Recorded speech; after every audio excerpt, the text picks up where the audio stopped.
Casual Credit Gaming said it exactly correct.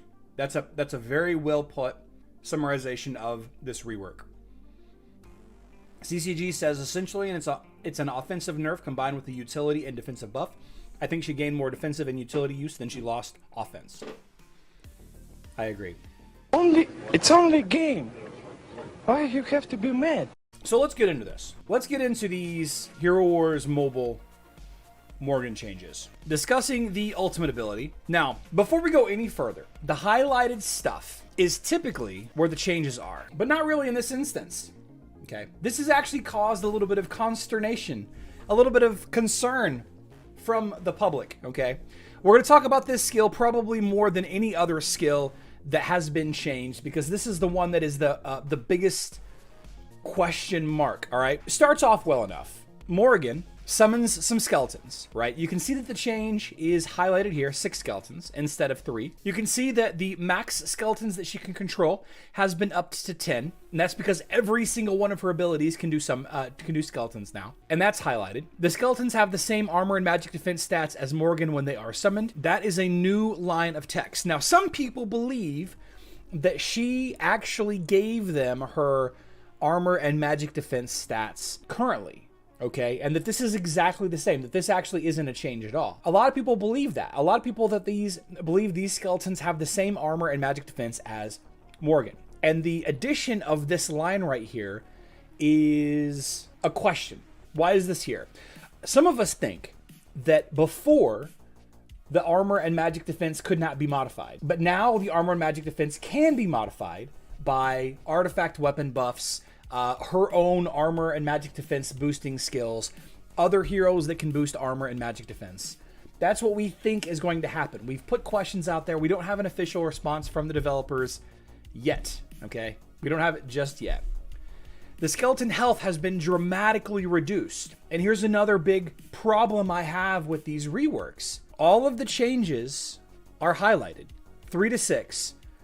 6 skeletons to 10 skeletons. The skeletons have the same armor.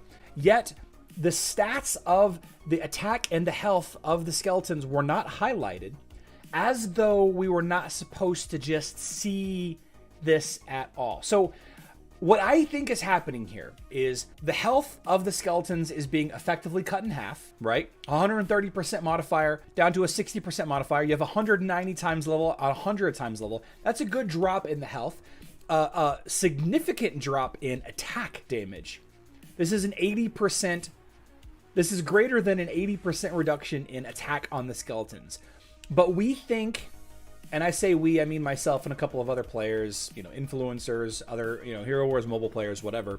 We think that this is because now they have the ability to really, really get very, very high defenses. Okay, and the reason why they have the ability to get very high defenses, we'll talk about a little bit later. But I want to talk about D. Warman's comment right here. So we've talked about the rework, but I don't remember the why they reworked her. Did they ever say why she's a fairly new hero? I actually have the answer to this. A little disclaimer, and this is from a community manager from an hour ago. Morrigan was reworked, not because she is weak, but because her introduction with Hero Wars Mobile with Corvus was something completely new. You guys remember Corvus and Morrigan were introduced exactly the same time with, you know, the first direct synergy skills for a tribe, the Undead tribe.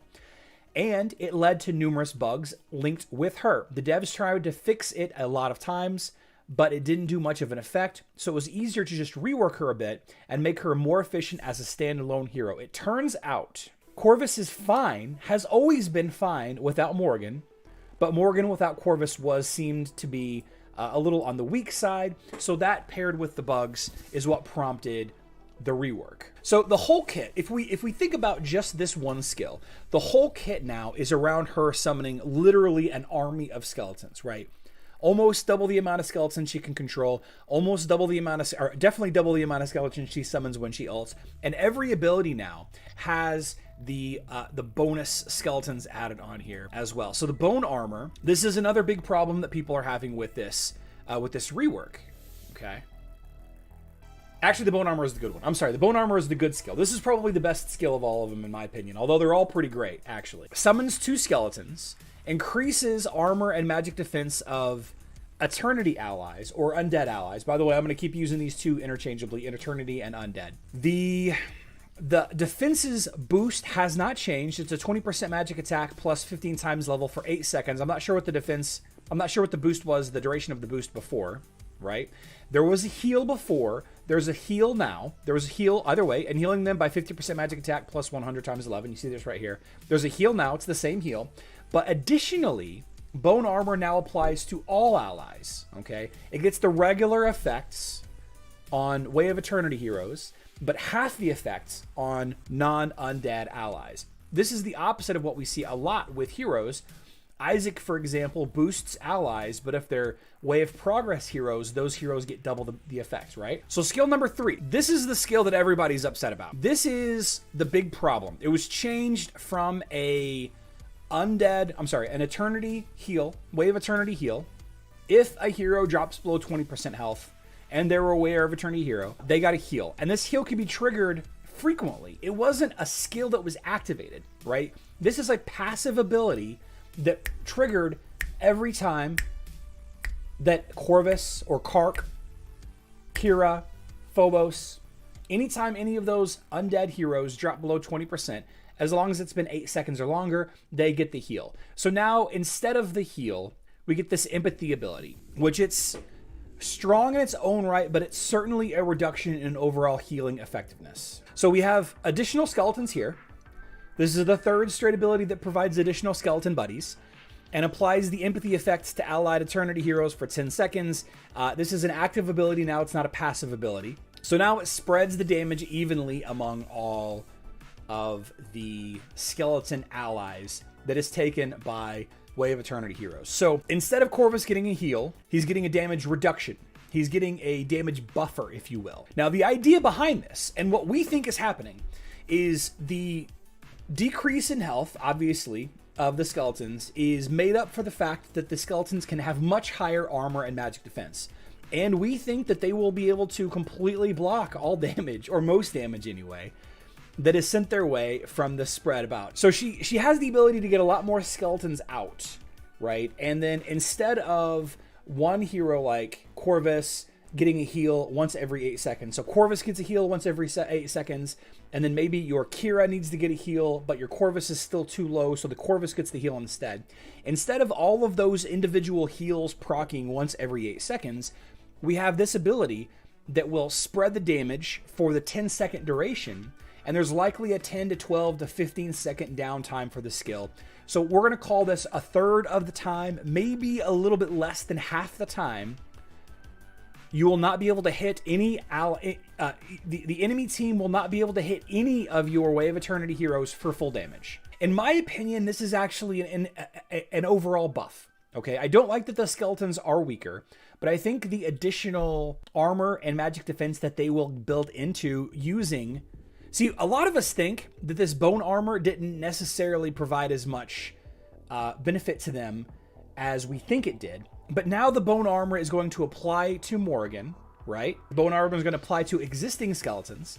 And whenever she summons more skeletons, the new skeletons are going to have her higher armor and magic defense. Today, if she has max number of skeletons and she ults, she replaces the 3 weakest skeletons with fresh ones, and the effect activates. Okay, I fixed it. Thank you. So the oldest skeletons will be destroyed, and then 3 new ones will pop up. This rework may be worse or neutral for Eternity faction players. I don't know, but it's a definitive buff to those of us that use Morgan as a sub-in for Rufus Astra. I think it's going to be both. I think it's a buff to both. And maybe I just have my blinders on here, but this ability to spread the damage out, plus the higher armor and magic defense that the skeletons are going to have, it seems to me like it's an overall buff because... And everybody's so hung up on one of two things. Tell me if I'm wrong, but everybody's hung up on one of two things. First of all, people are hung up on the lower health of the skeletons. But if the skeletons have significantly higher armor and magic defense, it's not an issue. People are also hung up on the removal of the heal, but this heal only worked once every 8 seconds for one hero. If you have a Way of Eternity team, this empathy effect will work for all of the Way of Eternity heroes for the duration, which is potentially a third to half the entire fight. And then the final ability, this is an interesting change. It still summons a skeleton when an enemy dies. It still blocks a revive, but now it will revive an ally if you've blocked a revive. So let me say that again.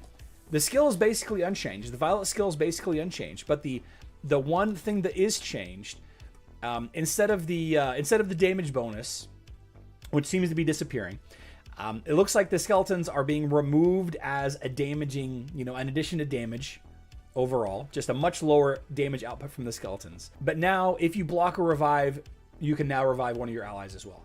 It is a very situational skill.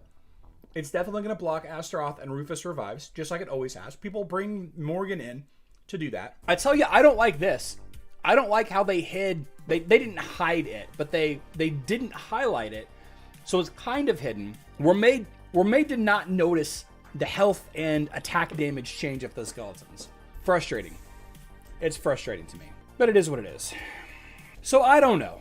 Is this a nerf? Is this a buff? I mean, technically it's both, right? Technically it is an increase and technically it is a decrease. So it is what it is.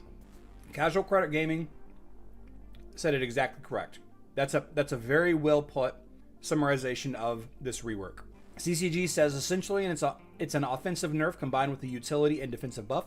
I think she gained more defensive and utility use than she lost offense. I agree. This buffs the heck out of Lilith, Dorian, Zisha, Morgan, Corvus. So many skeletons for Zisha to pull from. Somebody else was talking about that too, Jamal. I think that there's going to be a lot of opportunity for Morgan outside of normal lineups that people are thinking of. But that's a really cool idea, Jamal. That's a really, really cool idea. Heroes Mobile announced the live stream. Oh yeah, we can talk about that live stream. We should talk about that live stream real quick. Here we go. So Daniel is going to be doing a live stream tomorrow at 4 p.m. UTC. That's 11 a.m. Central Time. That's 1 hour before my live stream goes live. It is going to be a discussion of Morgan's new skill as well as the brawl, right? A lot of people are thinking that the skill rework is going to go live tonight, here in about 8.5 hours. And it would make sense, although it would also make sense if the skill rework went live with the brawl, which is probably going to be tomorrow nights, right? Usually they do the event live stream before the brawl goes live. That's my best guess. And yeah, so we'll have some time to ask Daniel there, and I would imagine a lot of the questions that we've brought up here in the live stream, that we've asked in Discord and Facebook and all of that. Hopefully Daniel will be armed with all of these answers.